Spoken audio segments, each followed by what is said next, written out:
Hello guys! Good morning, good morning! Ayan guys, gagamit na tayo ng micro needle here. Ito, gagamit na tayo guys. Okay, ito na siya ngayon. Ayan. Tapos ito yung gamot.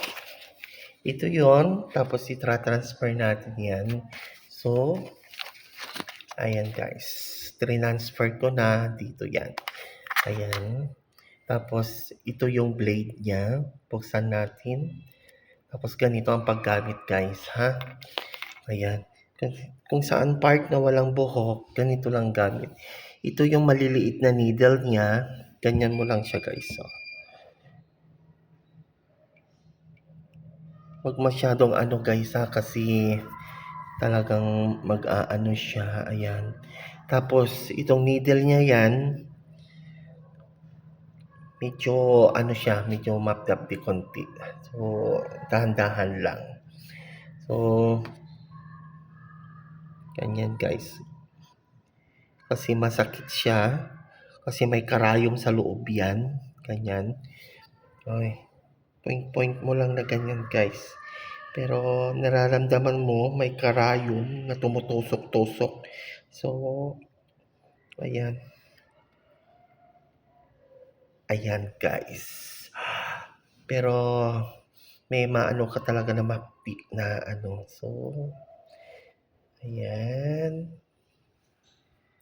Ayan, masa-massage mo siya. Masa-massage, ayan. Masa-massage. Massage mo kung saan parte yung walang buhok. Masa-massage. Kasi, mapdi po kasi guys, kasi ito yon. Kung makikita nyo, meron siyang maliliit na karayom dyan sa dulo yung roller na yan.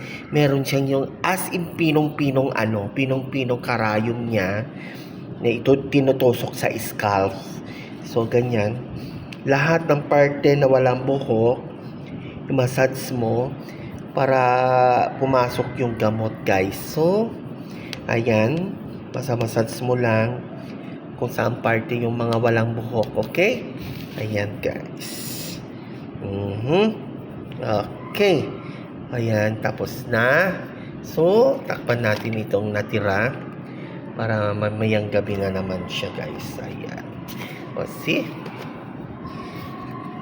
Pagkatapos yung guys, ugasan nyo kaagad yung kamay nyo, ha? Kasi baka mamaya tubuhan ng buhok.